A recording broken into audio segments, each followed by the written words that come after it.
I'll just start now. So basically, we've just heard two wonderful talks on the from Tom and Simon, and they very much feed into what I'm going to be talking about. Although um, Tom doing his PhD right now, along with Katie, 30 years ago, I can hardly believe I'm saying that. 30 years ago, I did a PhD thesis on Dennis Potter. And at that time, I thought I was extremely unfortunate in having to cover his entire oeuvre of about 60 or 70 works. But now both Katie and Tom are having to cover 300 plays for today. So I now consider myself extremely lucky. But anyway, back then, I managed to get interviews with a lot of Play for Today practitioners, including eventually Dennis Potter. But today I want to focus on Play for Today practitioners who are no longer with us. And in particular, a figure, well, two figures, Graham McDonald and Irene Shubik, who were the original producers of the Play for Today slot. And the slide there is, of course, Bill Maynard from Kisses at 50, written, as we've heard, by Colin Welland, directed by the film director Michael Apted, but produced by Graham McDonald. And Graham McDonald and Irene Shubik were the original producers of the Play for Today slot. And between them, now my statistics are not as good as Tom's, but I reckon they produced almost 1/3 of the 300 approximate single dramas we now know as Play for Today. The stats, according to my figures, the stats are that McDonald produced 63 plays for today, which is a hell of a total, and Shubik produced 26. So their contributions to the early years of Play for Today really need to be acknowledged in this forum on the 50th anniversary today. Now here they are. This is Graham McDonald and Irene Shubik outside the BBC Television Centre in their prime. An article for The Guardian in March 1969. Both of them, of course, sadly no longer with us. Graham McDonald died many years ago now, but Irene Shubik just died last year, although I believe she had been ill for some time.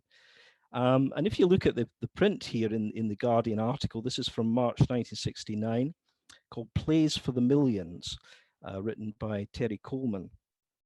And one of the interesting passages is Irene Shubik and Graham McDonald's audience is enormous. A play at the National Vic would have to run for 7,500 performances before achieving the average audience of 7.5 million. But note, this is March 1969. This is when they were producers not of Play for Today, but of the Wednesday play, which preceded, obviously, Play for Today. And in many ways, when Play for Today launched in 1970, and it was in the shadow of the Wednesday play, the BBC's famous contemporary play slot. Now I think in terms of cultural memory, public memory, the Wednesday play is now in the shadow of Play for Today. Not in this forum, but in cultural memory in general. So things have shifted in cultural memory. But basically, the Wednesday play was it. But by 1969, the shine had started to come off a little from the Wednesday play. Here's Stanley Reynolds, who's very outspoken TV critic of The Guardian at the time, apparently a hard drinker and a hellraiser by all accounts. But in 1969, in February 1969, he actually wrote an obituary for the Wednesday play, even before it had become Play for Today. And this may help explain why McDonald and Shubik were quite keen to get some coverage in The Guardian just a month later, because Reynolds was outspoken. Reynolds was an ardent champion of the Ken Loach, Tony Garnett Wednesday play school of documentary drama. And in an article provocatively titled Censored Drama that coincided with the screening of The Big Flame, the Ken Loach, Tony Garnett film that had been actually twice delayed before it was eventually shown in February 1969 as part of the Wednesday play. Stanley Reynolds basically wrote the obituary for the Wednesday play at that point. He said, The big flame marked, quote, the end of the old-style Wednesday play. He wrote, "It strikes me the establishment was always against this sort of play, and so the only response it can offer is to censor it. And now," said Stanley Reynolds, "what we've got with the current run of Wednesday plays is watered down, know-nothing drama that it parades rather proudly under the title Middlebrow." Now, Reynolds' criticisms might be dismissed as colourful and outspoken. He certainly was a flamboyant figure, but they were echoed by T.C. Worsley, the TV critic of the Financial Times, who in May 1969, reflecting on season 8 of the Wednesday play when it had finished, had labelled it a middling good season. Worsley was much more measured in his criticisms than Reynolds, but basically his position was that the Wednesday play had declined from the two eras that he thought were the defining points for the Wednesday play. The first season under James McTaggart, which Worsley rather curiously called symbolist. I think what he means is perhaps using some expressionist style techniques. And then, perhaps predictably, the other high point for the Wednesday play, according to Worsley, was the documentary realism of Tony Garnett and Ken Loach. But by that stage, Loach and Garnett, along with Ken Trodd and others, had left to go to LWT to basically form the first independent drama production company, Kestrel. And at that point, some of the press talked about the Wednesday play having been bought lock, stock and barrel by LWT, the Wednesday play rebels, as the press dubbed them. So the Wednesday play under Shubik and MacDonald was starting to come under quite a lot of criticism and amongst certain champions in the press. And on 29th January 1970, the critic for the stage and television today, John Lawrence, also echoed the criticisms and said that the Wednesday play had become a, quote, a pale imitation of itself. And perhaps really they should just give the whole thing a rest, give the Wednesday play evening ration of drama a different title, and just simply move on. So this is the context, really, the press context, the discourses that were around as the Wednesday play neared the end of the 1960s. So moving it to a new slot and renaming it Play for Today did represent at least something of a fresh start. So we heard in John Wyver's documentary on Monday night about how the sports people wanted to use Wednesdays to bring us football highlights. Sean Sutton, the head of BBC Drama Group at the time, certainly maintained that he felt that going for a new day, a new title, might bring a new audience to the Wednesday play. And certainly that seems to have been borne out by Tom May's comments that in the first season, Play for Today actually got 1 million more viewers than the Wednesday play had previously. But of course, other than a slot change and a title change, it was just the same old Wednesday play that had been in operation since late 1967 when Shubik and MacDonald had taken over. They were the same producers. The first season of Plays for Today had all been commissioned as Wednesday plays, including The Right Prospectus, Angels Are So Few, the Ingmar Bergman, and it was business as usual. It was just a straight continuation. So slightly ironically, what we're celebrating today on the 50th anniversary, it must be the most celebrated schedule change in history.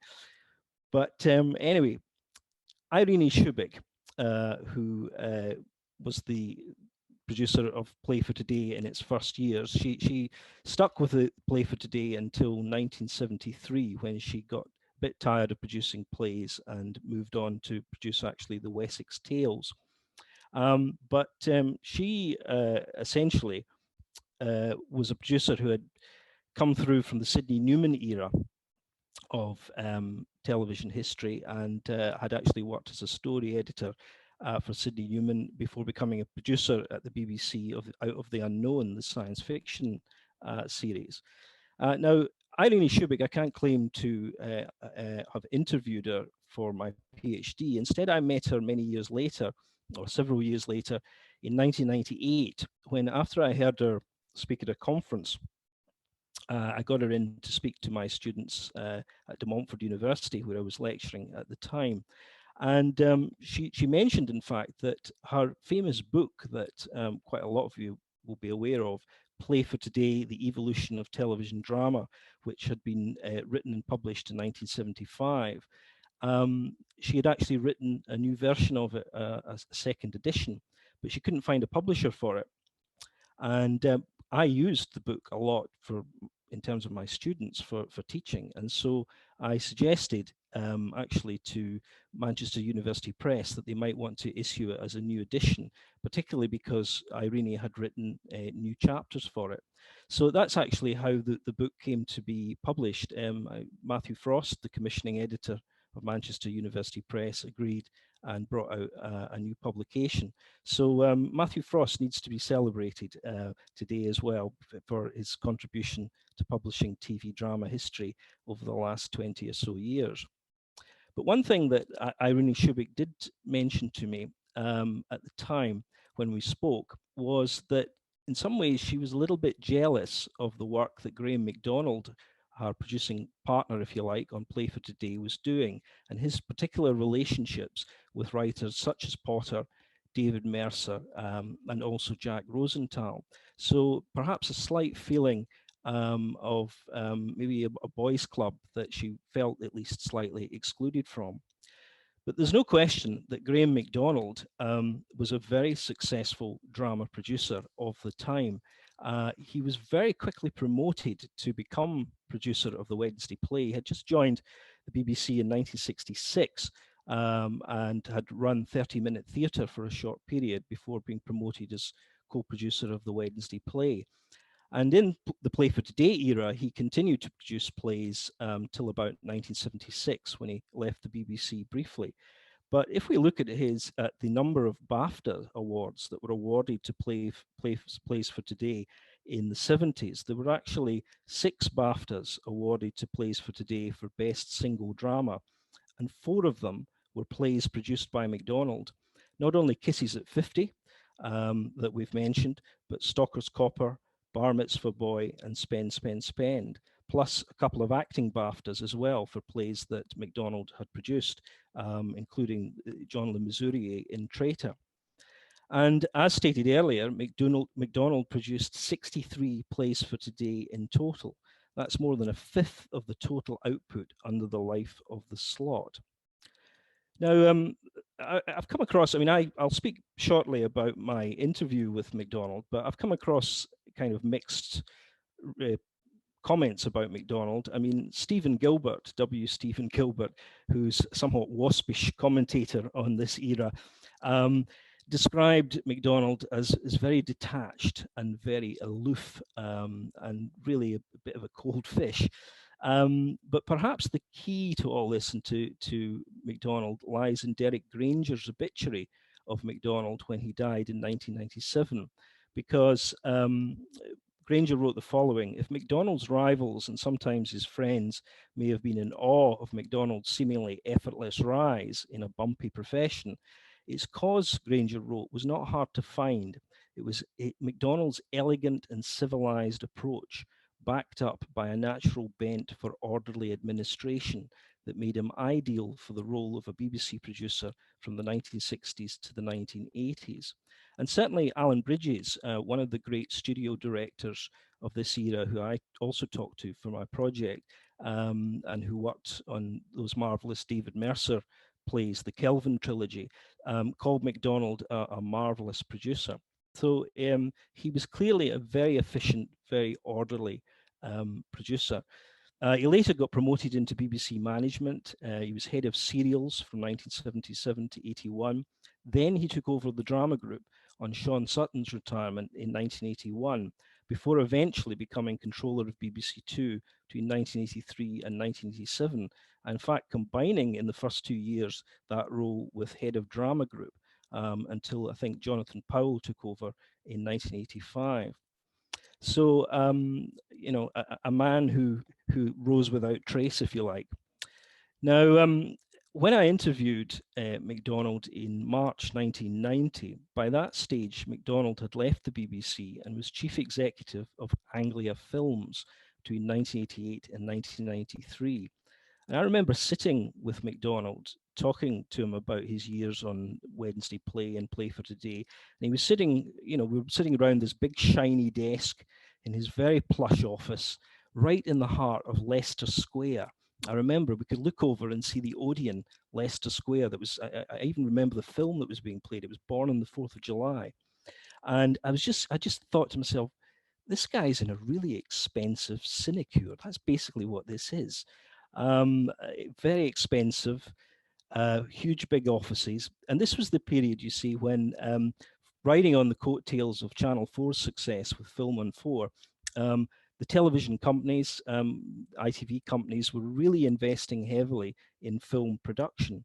Even though in the case of certainly Anglia Films, I've looked on IMDb and there doesn't seem to be a lot that was actually produced from Anglia Films. But clearly we were in the era of film production, and going round and talking to various producers, they all sort of said much the same thing, including some of the directors as well, like Alan Bridges and Barry Davis, who I talked to. It was all, I wrote in my notes at the time, the inexorable logic of film. And then I put a question mark next to that, in the sense that everybody was saying, the days of the studio had gone, that the constraints had always been so difficult, so that even the great studio work was in some sense hitting against the constraints that they were operating with. So it's really interesting, to listen to Simon and to think about, the merits of studio drama. And it really is an issue that nagged with me a lot of the time when I was doing my research on this, particularly because Dennis Potter was much more explicit. He was a champion of studio drama, and he said he would have rather it wouldn't have happened, the move from studio drama to film. This, of course, contrasted greatly with his erstwhile producing partner, Ken Trodd's views, which Trodd, of course, was very much towards film. So another tension in that famous relationship. But, I kept asking myself, were the way things were the inevitable way they had to be with all of this? And also in that same period, I was very lucky, actually, if you think in retrospect, to get an interview with the then head of BBC Drama Group, Mark Shivers, the late Mark Shivers.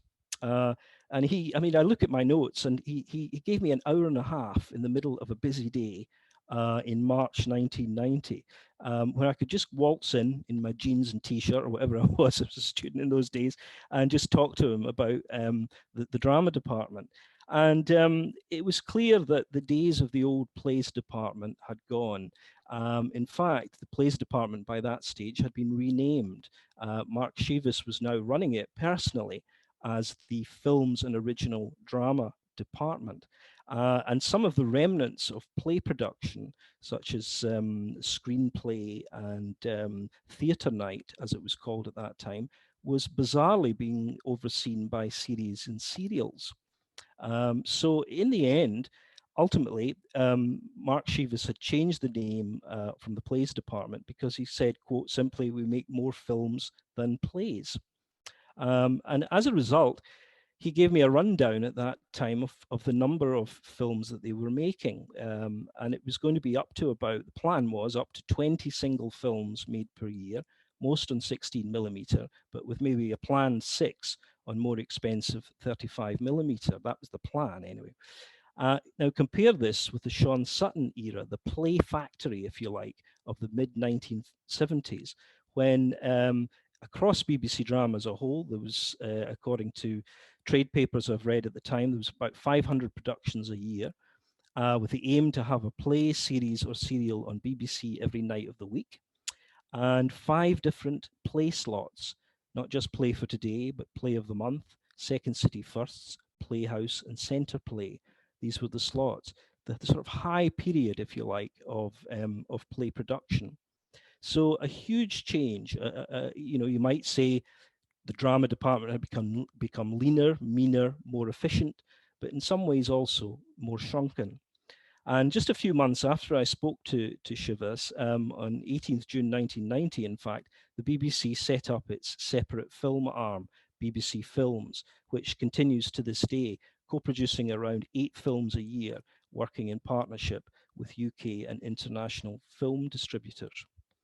But Chivas, his reign, if you like, and eventually Chivas would become head of BBC Films in 1993 when he stepped down as head of Drama Group. But Chivas was simply part of a move that had happened through the 1980s away from plays into films. Peter Goodchild, who was the head of BBC Plays, the last head of play department between 1984 and 89, said this in January 1987. Today, a commercially minded BBC drama department is very much an international filmmaking concern. Now, think about that. You know, the plays department, that nest bed of radicals, discontents, distance, was now at the front end of the move to commercialism, if you like, certainly thinking more commercially.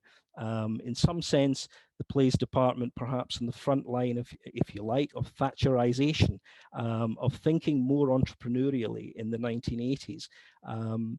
In a way, just 10 years away from, Hugh Weldon's great lecture that was shown in John Wyver's documentary on Monday night, we're utterly confident about the public service mission of the BBC. Now it was much more about being commercial or thinking more commercially, even though a lot of this was probably more rhetoric than reality, but it was, if you like, the kind of canary in the coal mine, leading the way, if you like, to the moves that we've already discussed around John Birt's era in the 1990s. But here to end is something that you may not be so familiar with, and that many may have forgotten, which is that after Play for Today was wrested, or the title was wrested in 1984 by Peter Goodchild, the head of plays at the time, who said he felt that the Play for Today title had a slightly tired feel, that it needed to be wrested. Even though, as we've just heard from Tom, in fact, the ratings seem to have been fairly solid. This actually led to an outcry. In September 1985, there were riots in Handsworth and Brixton, not uncommon during the 1980s. And at the time, Broadcast, the industry trade journal, led a very stern editorial in which they wrote, "Is it not strange and saddening too that the divisions and tensions of our time are largely being ignored by today's television drama? Rightly, as they said, rejoicing in the successes of The Jewel in the Crown and Tender as the Night. But why should they be so consumed by the nostalgic and the picturesque rather than the contemporary and the difficult? The power and effectiveness of Sidney Newman's Wednesday play was because it was every Wednesday. It created the continuity of scheduling that allowed the environment for its writers and created an expectation for its audience. Where in the wake of Brixton and Handsworth is the Wednesday Play for Today?" Wow. And at the end of 1985, Broadcast interviewed the then BBC Director General, Alistair Milne, who agreed. He said, "We haven't got the contemporary play sorted out yet, and we have to work that back. There's more grist required." And Milne asserted, "We are determined that the commitment to the single play will continue." So Milne, the often stereotyped as the great Play for Today censor of the 1970s, now the public defender, if you like, of the older BBC values against, the encroachments of the marketplace, if you like.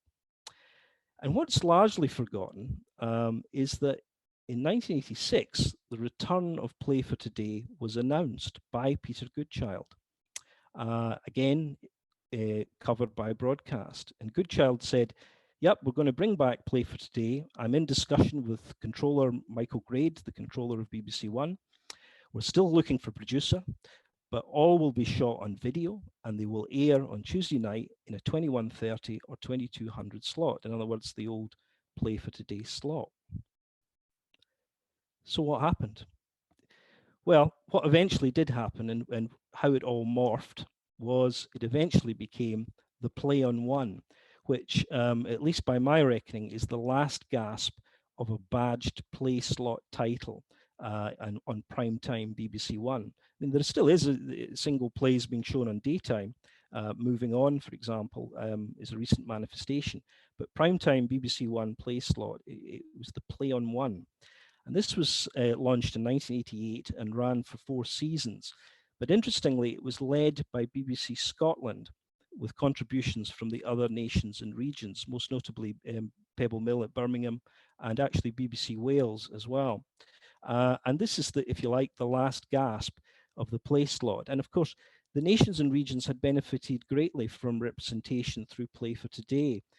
So there was the sense that they were trying to keep that play tradition going, albeit against the encroachments of the move towards filmmaking, the BBC's long and painful transition to try and make films. So this was an example, if you like, of the nations and regions taking up the cause of the authored signature single play, really taking a form that London was no longer heavily invested in producing. So very interesting. If you want to find out more about that, I have written about this recently, and you can see it in an article that I've put up on the screen. Last slide. When I was going around London, and I had a unique position there for a few months in March 1990, and actually a little bit earlier in late '89 as well, which is when I first met Ken Trott, actually. I had a unique position because I was able to go around and speak to a lot of people from the current era, as it then was, the 1990, 89, 90 era, but also some of the old timers as well, like Sidney Newman, who I was really pleased to have managed to interview because he was just on a rare visit from Canada. So I spoke to the old timers, and I spoke to the people right at the cutting edge, including the head of drama at the time. And really, I suppose what interested me then, and was really the basis for my work on Dennis Potter, was thinking about what are the conditions that breed innovation and experimentation in television. How are they created, and how do they die? And I mean, to end, I'll obviously want to stress that the Play for Today is extremely important as a play slot, but there was a history before, in other words, the Wednesday play, and there was a history after. It is a continuum. But in some ways, what happened, it was the end of the old playmaking factory, the Sean Sutton years of the play factory, if you like. In some ways, it's analogous, I think, to the collapse of the Hollywood studio system. The idea that the play factory had many, many constraints that practitioners chafed against. But and ultimately, people want to be more independent. They want the greater freedom. But at the same time, that greater freedom can also lead to losses at the same time. You know, what was gained, but also what was lost by the move to wholesale filmmaking. Perhaps it was a yin and yang. Perhaps that old debate about studio versus film, perhaps in the end they were like Darby and Joan. They both needed each other. They both needed to chafe against each other. At the same time, they both, in a sense, kept each other honest. And sometimes it's talked about, you know, television drama being a sort of bastard child of film on the one hand and theatre on the other.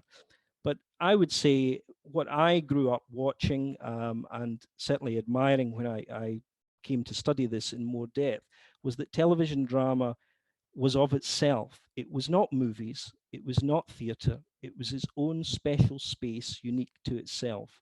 It was drama, seriously good drama, television drama. Okay, I'll end there. Thank you.